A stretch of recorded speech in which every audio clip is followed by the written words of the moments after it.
धेनु मानस सदग्रंथ की जय। हर हर महादेव। सुरभिस्तुं जगन्माता सुरभिस्तुं जगन्पिता सुरभिस्तुं जगद्धात्री सुरभि देव्यै नमो नमः। बोलिए गौ माता की। थोड़ा जोर से बोलेंगे तो अच्छा लगेगा। बोले गौ माता की। पूज्यपाद गुरुदेव भगवान की। परम श्रद्धेय प्यास मंच पर आसीन परमादरणीय सदगुरु स्वरूपा इस धराधाम के ऊपर गौ कथा को लाने का जिनको पूरा श्रेय जाता है, मैं तो कहूँगा जो गौ कथा के जनक है परम आदरणीय सदगुरुदेव भगवान हमारे पिता स्वरूप। परम आदरणीय नाम तो नहीं लेंगे, मणि जी महाराज के चरणों में शत शत कोटि प्रणाम। और बंधुओं, मैं एक ही निवेदन आप सभी से करना चाहता हूँ। आप सभी लोग, हम आप सभी जितने भी भगत जन यहाँ पर 6 दिनों से कथा सुन रहे थे, मैं कोई कथा नहीं, कोई वार्ता नहीं, आप लोगों से मात्र ही निवेदन करना चाहता हूँ कि हम आप लोगों के एक जन्म का पुण्य तो मैं नहीं कहूँगा, न जाने कितने जन्मों का हम आप लोगों का पुण्य जागृत हुआ है, जो हम आप सभी लोगों के लिए अंतर्राष्ट्रीय ख्याति प्राप्त, जो विश्व तक बहुत दूर दूर तक और हजारों लाखों गौ भक्तों के लिए संबोधित करने वाले ऐसे हमारे गौ कथावाचक परम आदरणीय हमारे सदगुरु स्वरूप हमारे मार्गदर्शक आज इस धराधाम के ऊपर नालागढ़ में आए हैं। मैं अपनी ओर से भी, आयोजक परिवार की ओर से भी, आप सभी माता बहन भाइयों की ओर से भी परम आदरणीय गुरुदेव भगवान का, दिव्य संतों का और इनके साथ आई हुई जितनी भी मंडली है उन सबका बहुत बहुत हार्दिक स्वागत करता हूं, अभिनंदन करता हूं। और भगवत बंधुओं, जो गौ मां की कथा हम आप लोगों ने यहाँ पर श्रवण की है, 6 दिनों तक जो गो रसामृत यहाँ पर वर्षा है, निवेदन मेरा यही आप लोगों से रहेगा कि मात्र ये ना हो कि एक कान से हमने कथा को सुना और दूसरे कान से उसको निकाल दिया, सब बेकार हो जाएगा।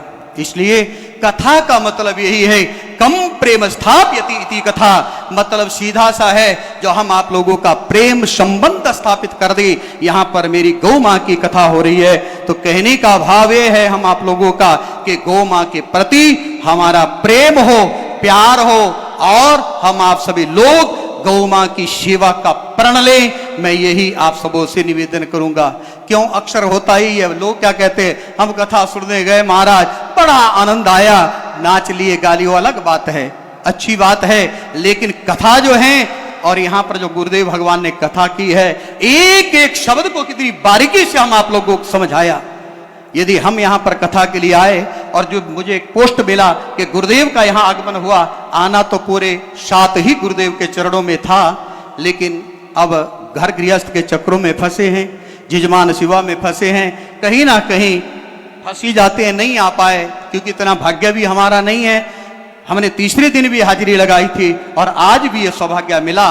मैं यही आपसे निवेदन करूंगा कि हम आप सभी लोग बस गौ माँ की सेवा को करें और अपने जीवन में गौ सेवा को लेकर के ही हम आप लोगों का कल्याण बिना गौ सेवा के होने वाला नहीं।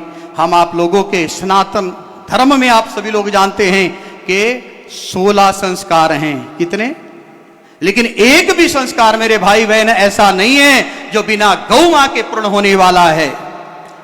हर संस्कार में गौ की जरूरत है। और थोड़ा सा निवेदन, गुरुदेव भगवान के सामने तो हम कुछ नहीं कह सकते क्योंकि सूरज जलाओ ना, सूरज के आगे तो हम दीपक हैं, तो दीपक का कोई प्रयोजन नहीं। हम तो यदि यहाँ आए हैं तो हम आप लोग जानते हैं स्वार्थी है ना, थोड़ी बहुत भगवान की गौ माँ की कथा कह लेते। अभी जन्माष्टमी पे हमारी 7 दिवसीय गुरुदेव भगवान का धेनु मानस हमने बिलासपुर में किया, तो हम तो अपने यहाँ पर कुछ सीखने के लिए, जैसे हम आप लोग मोबाइल को चार्ज करते हैं ना, हम तो यहाँ चार्ज होने के लिए आए। सच्ची बात तो ये है ना कि कुछ ना कुछ हमें जब मिलेगा तब ही हम आप भक्तजनों के लिए कहीं बता पाएंगे। बस मेरा और कुछ आप सभी से ये कहना कोई ज्यादा नहीं है, बाकी गुरुदेव भगवान ने बहुत बताया है। बस यही हम आप लोग करें कि इन सब बातों को ध्यान में रखते हुए, अक्सर गुरुदेव कहा करते हैं, वे पूजा जप तप नेम आचारा, गौ सेवा बिन सब बेकारा। सब कुछ बेकार है मेरे भाई बहन। हम आप लोग मंदिरों में घंटियां बजा ले, कुछ मिलने वाला नहीं है। तीर्थ स्थानेषु यत पुण्यम विप्रभोजने।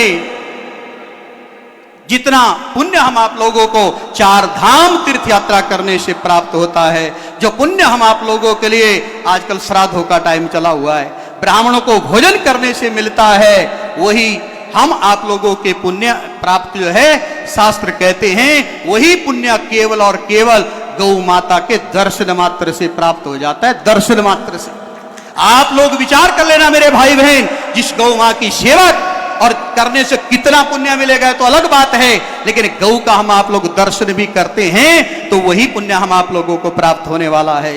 इसलिए मेरे भाई बहन, हम आप सभी लोगों के लिए गौ माता को, जो गुरुदेव भगवान का एक इनका दिली इच्छा है, गुरुदेव के साथ हम सभी को मिलकर के 20 नवंबर के लिए गौ माता को राष्ट्र माता का दर्जा दिलाने के लिए सभी के लिए एकजुट होना है और गौ मां को राष्ट्र माता के पद पर हम आप लोगों को रखना है। मैं यही आप सबों से निवेदन करता हूं और गुरुदेव भगवान से क्षमा चाहता हूं क्योंकि समय की भी सीमा है तो इसलिए मैं ज्यादा कुछ ना कहते हुए गुरुदेव भगवान के चरणों में शत शत कोटि वंदन करता हूं और प्रणाम करता हूं और यही निवेदन करता हूं कि इस दास के ऊपर भी समस्त भक्तजनों के ऊपर गुरुदेव भगवान का सदैव कृपा आशीर्वाद बना हुआ रहे, हमारा मार्गदर्शन समय समय के ऊपर करते रहें और हम आप लोग जो हैं अपने बहुमूल्य समय को निकाल करके जिस मानव जीवन का ध्येय है, जो लक्ष्य है, मेरे भाई बहन, इधर उधर भटकने से कुछ होने वाला नहीं, एकमात्र एक को पकड़ लीजिए। एक साधे सब सधे, सब साधे सब जाए। यदि एक को हम साध लेंगे तो वही गौ मैया हम आप लोगों का बेड़ा पार कर देगी।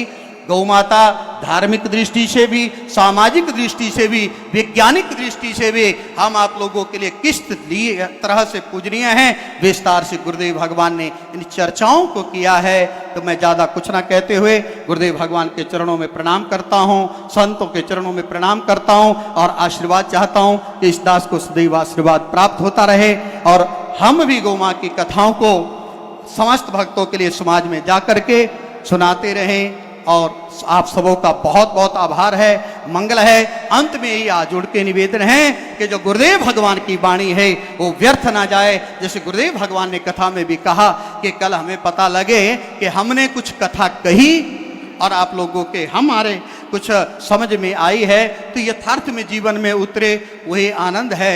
ऐसा नहीं है कि कथा जो है, मैंने पहले भी कहा, एक कान से सुन के दूसरे से निकाल दी तो कोई फायदा होने वाला नहीं है। अक्सर लोग जो है ना, यहाँ तो जितने भगत होने चाहिए वैसे उतने नहीं है। गुरुदेव भगवान के लिए बहुत सारी संख्या में होते तो ज़्यादा अच्छा होता, लेकिन मैं गुरुदेव जी को बताना चाहता हूँ कि यहाँ पर जितने भी गो भगत आए हैं वो प्योर आए हैं, इनमें काट छांट नहीं है, ये प्योर हीरे ही हैं, प्योर हीरे यहाँ पर पहुँचे हैं। बाकी प्रदर्शन के लिए यहाँ पर कोई नहीं आया है, ये सभी गौ सेवक हैं जिनके हृदय में गौ मां के प्रति रत्ती भर भी पीड़ा है, वही सब आए हैं। तो आप सभी गौ भक्तों के चरणों में भी मेरा कोटि कोटि प्रणाम और गुरुदेव भगवान के चरणों में भी कोटि कोटि प्रणाम।